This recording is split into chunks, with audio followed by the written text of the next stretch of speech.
Hello everyone, this is Nusrat your physio helping you over your physical element. So आज हम बात करेंगे Bell's palsy. Bell's palsy basically आपके आधे चेहरे का लकवा भी कहलाता है।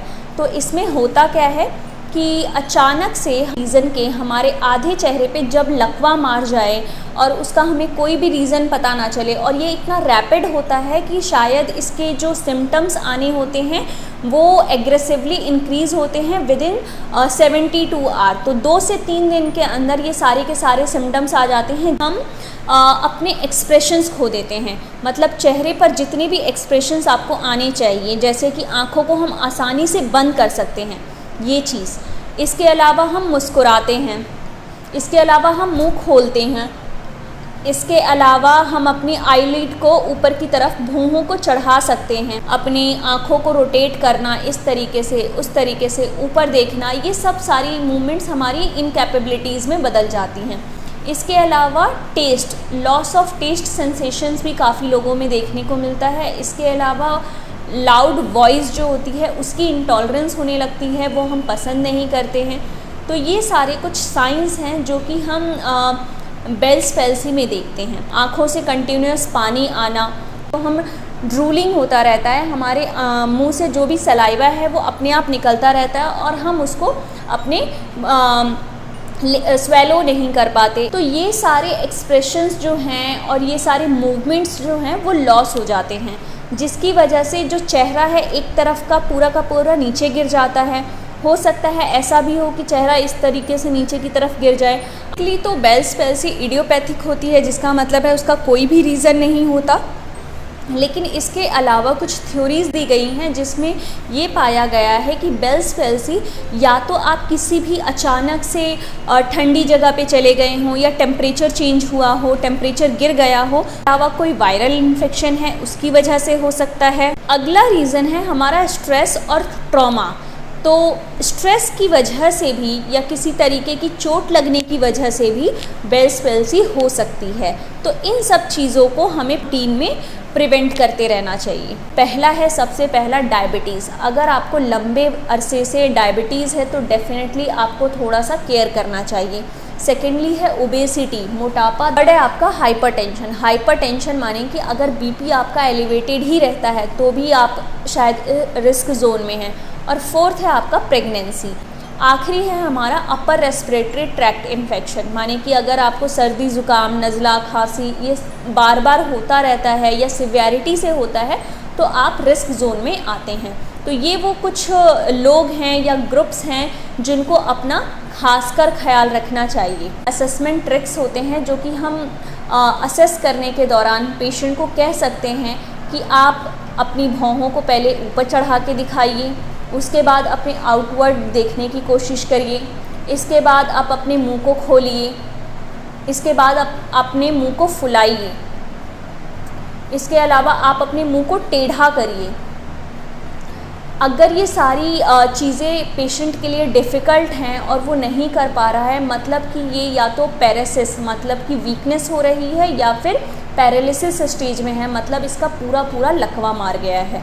सो बेसिकली जो बेल्स पैल्सी होती है वो मैंने बताया आधे चेहरे का लकवा होता है, जिसमें आपका ये अपर एरिया इन्वॉल्व होता है, आपका लोअर एरिया इन्वॉल्व होता है और आपका मिड जोन भी इन्वॉल्व होता है। लेकिन अक्सर हमने स्ट्रोक के केसेस में ये देखा है तो उसमें सिर्फ़ और सिर्फ हमारे लोअर रीजन मतलब चेहरे के नीचे वाले भाग में ही पैरालिसिस का अटैक आता है, और उसके हमारे साइन और सिम्टम्स सिर्फ़ और सिर्फ ड्रूलिंग मतलब कि सलाइवा का अपने अंदर ना ले पाना और सलाइवा का कंटिन्यूस मुंह से निकलना, उसके अलावा हमारा चेहरा एक तरफ से टेढ़ा हो जाना और जितने भी lower part of the mouth के एक्सप्रेशंस हैं वो चले जाना, ये देखे जाते हैं। तो this is the big difference between Bell's palsy and stroke. अगर आपको कंफर्म हो जाए कि आपको बेल्स पैल्सी है तो हो सकता है वो आपको बहुत ही शुरुआती स्टेज में एंटीवायरल और कॉर्टिकोस्टेरॉइड दे सकते हैं, जिस इनिशियल इन्फ्लेमेशन होती है उसको कम करने के लिए। सेकेंडली जो हमारा ट्रीटमेंट होता है वो होता है हमारा फिजियोथेरेपी ट्रीटमेंट। तो फिजियोथेरेपी ट्रीटमेंट क्यों ज़रूरी है बेल्स पैल्सी में? क्योंकि मैंने बताया सारी की सारी मांसपेशियाँ जो होती हैं वो कमज़ोर हो गई हैं या तो उसका लकवा मार गया है और वो अपनी स्ट्रेंथ के साथ एक्टिवेट नहीं हो पा रही हैं, जिसकी वजह से सारे के सारे एक्सप्रेशंस लॉस हो गए हैं। तो जब आप अपने फिज़ियोथेरेपिस्ट को विज़िट करते हैं तो वो आपको कुछ एक्सप्रेशन से रिलेटेड मांसपेशियों को एक्टिवेट करने के लिए, एक एक मांसपेशी को एक्टिवेट करने के लिए पर्टिकुलर एक्सरसाइज बताते हैं। वो भी एक्सरसाइज वो आपको तब प्लान करते हैं जब वो आपका असेसमेंट कर लेते हैं कि आपकी कौन सी पर्टिकुलर मसल ज़्यादा अफेक्टेड है और कौन सी कम अफेक्टेड है।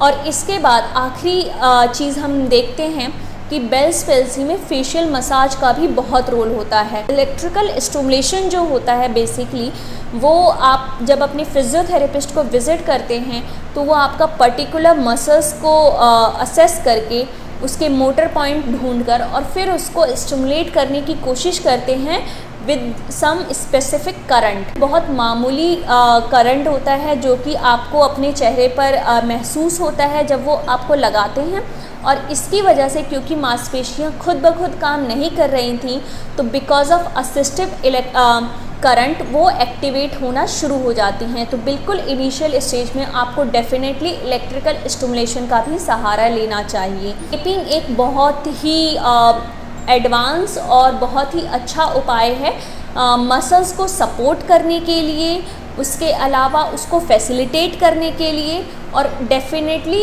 मसल्स को एक्टिवेट करने के लिए, सो दैट कि वो अपनी कॉन्ट्रैक्शन को डेवलप कर पाएँ। प्रोटेक्शन जो है बेल्स पैल्सी में की पॉइंट है और बहुत ही इम्पॉर्टेंट है, बिकॉज जब हम बेल्स पैल्सी का हमारा कोई भी पेशेंट शिकार होता है तो उसकी आंखें जो हैं वो कंटिन्यूस खुली रहती हैं, और अगर किसी भी पेशेंट की आंखें 24 घंटे खुली रहेंगी तो वो ड्राइनेस स्टेज में चली जाती है, जिसकी वजह से काफ़ी सारे आईज़ की प्रॉब्लम्स भी हो सकती है। फर्स्टली आपको कुछ आई पैचेस प्रिस्क्राइब किए जा सकते हैं सो दैट वो आप अपनी आँखों को कुछ देर के लिए बंद कर सकें।